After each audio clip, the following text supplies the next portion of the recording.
I owe alcohol markers a huge apology. My whole life I treated them like a warm-up tool, a base layer before the colored pencils come in to do the real work. So when I partnered with ARRTX for this video, I decided to put that assumption to the most ambitious test yet. A proper glow effect. Ideally done mostly with markers with just the minimal pencil interference. For our experiment today, I drew this Art Nouveau stained glass fairy. It's my gift to everyone, so go get it, scan this QR code or grab the link in the description and color along with me. My first color is this gorgeous mid-tone ochre, and I like to start all experiments from the background to get accustomed to the new tools.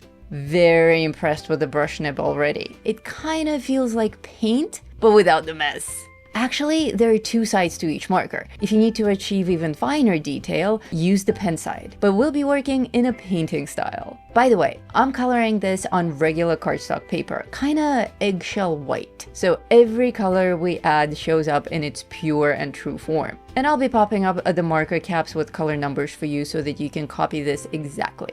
For the stained glass background, I'm building from the mid-tone ochre towards warmer yellows in the center. This is where the glow actually originates. I'm blending the lightest part with a very clear, almost translucent yellow marker. And I actually want visible brush strokes to remain mostly intact. I'm after that glittery, textured, impressionist look, like a cathedral window. Another pleasant surprise, as I layer my colors, the previous layer is not muddying.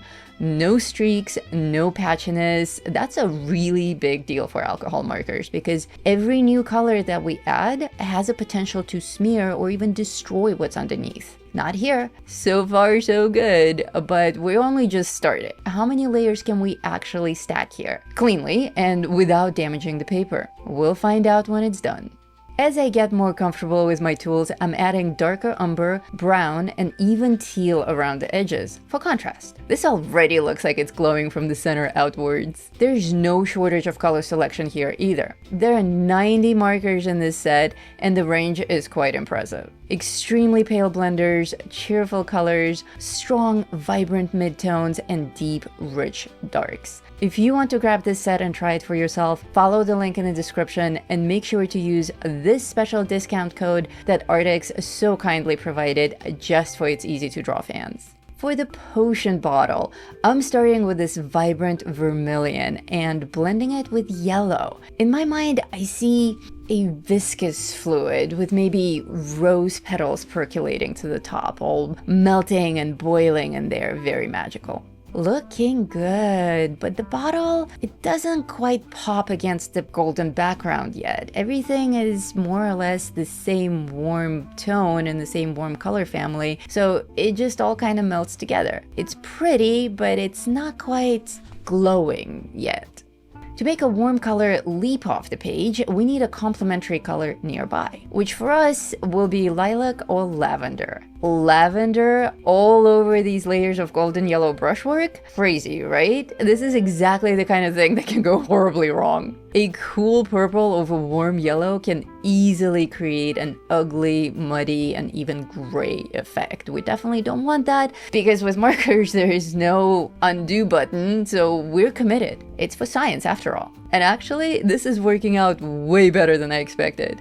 The lavender toned the background down just enough, and both the warm gold and the cool violet are sitting right there together, clearly, beautifully, no muddy colors. And the potion bottle, it just naturally glows now. Cool, right?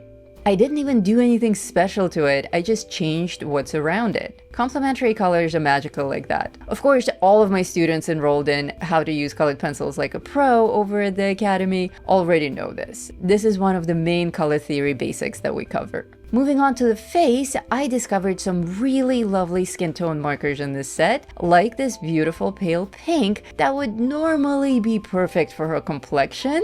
Keyword being normally, but this isn't a normal situation. We're after a backlit effect here, and that means making her skin dramatically darker in a way that reads as if there's light behind her and not like her complexion is darker. This is exactly the kind of effect that terrifies people. It's also the final project in my Fantasy Glow Effects course, and there I teach it on a fairy as well. Glowing potions are actually an entire section in that program too. So if you're watching this and getting excited about making things glow, you definitely want to join that course. Link in the description, or just go to it'seasytodraw.com and browse. First, I'm adding yellow light spills onto the side of her head, chest, arms, and face. All of this represents the glow of the potion that's reflecting onto her skin. Because we actually have two glow effects here, right? The one that's behind her that will create the backlit effect, and the one that's spilling onto her from the bottle itself. You see, a glow effect, it doesn't exist in a vacuum. It spills onto everything around it. Now for some cool lilac shadows on the dark side of the face. Cute, but we can take this further. And for that, we'll need pencils. Surprise, surprise, ARRTX also gifted me their complete large set of softcore pencils. Thank you guys so much for this generous gift. I love it. Funny enough, confession time, I had a smaller version of this set sitting on my shelf for years. Someone sent it to me and the box is just so beautiful, I never had the heart to open it and use it. But now, with the big set on my desk, I can play completely guilt-free. So why bring in pencils at all? Traditionally, in the Art Nouveau style, which is what this is, stained glass elements are vivid and blocky, but the skin and sometimes the hair are rendered in a more realistic, detailed style. Two different visual languages in the same composition. So to stay true to that, we're using pencils on skin, but over markers. The test continues. How will they hold up? Dark over light? Check. Light over dark? Check. Blending? No issues. The marker base underneath didn't complicate anything for the pencils, and there seems to be no ceiling to how many layers I can stack. This set absolutely deserves its own dedicated video because there are just so many gorgeous colors. But for now, for the skin tone and the little work that we're doing on the bottle right now, just 2 thumbs up. Beautiful. Mwah. Chef's kiss. Stay tuned for more projects with just the pencils though. I guarantee you there'll be a few. Okay, that was fun, but now back to markers for the rest of the piece. Starting with a dramatically lit dress. I feel like people get intimidated by markers because they don't realize that they can create gradient transitions or realistic effects with them. And honestly, with most marker sets, that's actually true. But the brush tip on these really does behave like a paintbrush. You can lay down broad washes with the side of the nib and build up gorgeous watercolor light gradients by stippling and layering. The ink is so smooth you can push the color around almost like wet paint, if you need to. And having the full range from completely clear markers through vibrant midtones to deep darks is the GOAT. Unfortunately, a lot of beautiful marker sets out there are missing the lighter end of the spectrum, and that alone would make this project impossible. On her dress, I did something fun. I went playing. Instead of using the green markers alone, I also started layering yellow over blue to see if some cool gradients would emerge. And so they did. This took me back to when I had this revelation as a kid. I still remember discovering making green effects from my blue and yellow markers. I was completely blown away by the whole thing. It was like, whoa, I can create my own colors? So going back to that childhood memory was very magical and nostalgic for me. If a tool makes you this happy and makes you want to experiment and play, you're going to use it more. And if you use it more, you're going to learn faster. That childlike joy of just picking up a color and seeing what happens, that's some powerful stuff. The dress is nearly done, and I keep waiting for that moment where I need to reach for my pencils, and it's just not happening. My whole life, markers do the base, pencils do the details. That's always been my process. And this is just so beautiful on its own. I don't think it needs pencils at all. There's literally nothing that pencil detail can add to this composition that we don't already have. And these vivid colors are gonna be hard to beat too. I am genuinely impressed. And remember that if you want to get these markers too, the link is in the description, and make sure to treat yourself to a discount with this special code. For the wings, I am layering bright turquoise over a very pale jade green, and it looks miraculous. By now I discovered that there's basically no limit to how many layers of color I can add to this page, so now I'm just playing freely. My hand moves faster and with more confidence.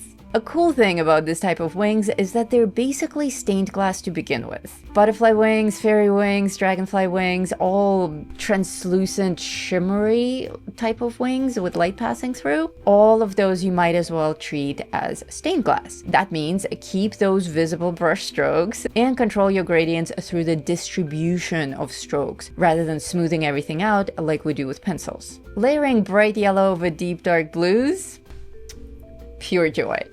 And it's not smudging my established work at all. I am just so giddy. It's just creating awesome new colors. Oh, and something else that I noticed at this point, I've been coloring for about an hour and my hand is still not cramped or anything at all. And that is because these markers are shaped like triangles. You see a very cool triangular barrel, and that makes it super comfortable to hold for long sessions. And you know what else? I hate to admit it, but I think my super fancy $300 marker set that I've been using all this time is about to get retired. Yup, for real, it's happening. And what sold me on this is actually the full range of light blender colors in this ARRTX set. That's extremely important for my art style. And in fact, the only reason that I use pencils so heavily over markers is to compensate for that lack of light colors and blendability. I am genuinely blown away by the fact that I can create this incredible stained glass effect with markers alone. I did not expect this result when I started the experiment. If you've never colored with markers before, or if you've never had a good experience coloring with markers before, this is the set that's going to change your mind. Give it a shot. One thing that's really important to remember about working with alcohol markers in general is to cap them immediately after use. Alcohol-based ink evaporates like crazy, so as soon as you're done coloring, just pop that cap back on and your markers will thank you for it. Alcohol markers also like darkness, so when you're not playing with them, put them back in their super adorable box. I was also prepared to use a white gel pen or pure white acrylic paint to really enhance my glow effect, or to add some glitter and glimmer to my wings. But the way that things are working out so far, I don't think that's necessary either. I gotta say, I'm super impressed with this product. I started this experiment fully expecting to point out flaws and imperfections, and there's literally nothing bad to say about this marker set. And those of you who know me know that I have no filter. If something rubs me the wrong way, it all comes out. No such luck here. I'll be using these babies a lot from now on. The next part of the experiment is to see how long they actually last, both as vibrant colors on the page and also how many colorings I can actually get out of each marker. So make sure to subscribe to this channel and turn on those notifications to stay in the loop. But wait, there's still a chance for me to ruin this thing, and admit it, some of you are only here for that. Okay, it looks spectacular, but there's one more thing that I absolutely have to do. I have been itching to try out the black marker. For glow effects to truly shine, we must dim all the lights around them. So here we go, all the way around. It's for science. ARRTX is probably totally horrified watching this. I am so sorry, you guys. But look at what just happened. This drawing went from pretty to actually glowing. But what did this do to our page? Is there anything even left of this paper, or did it disintegrate entirely? Wow, pretty impressive. I did not expect this basic cardstock paper to hold up so well after everything that we've put it through with alcohol markers. Neat, right? There's obviously some bleed through, as always, that's to be expected, but the paper isn't actually warped or liquefied or otherwise deformed. Don't be like me though, friends. Don't waste a perfectly good black marker on an entirely black background. There are better ways of doing this. You can use acrylic paint, for instance, or you can cut out your drawing and glue it onto a black page. Or even better, take a black page, cut out a circle in it, and then stick your drawing behind, and there you go, beautiful 3D frame. And since you're still here and I can't get rid of you, you clearly love glow effects. So check out this video next where I explain what actually makes glow effects work on paper. That's an easy one too, we literally only use one color.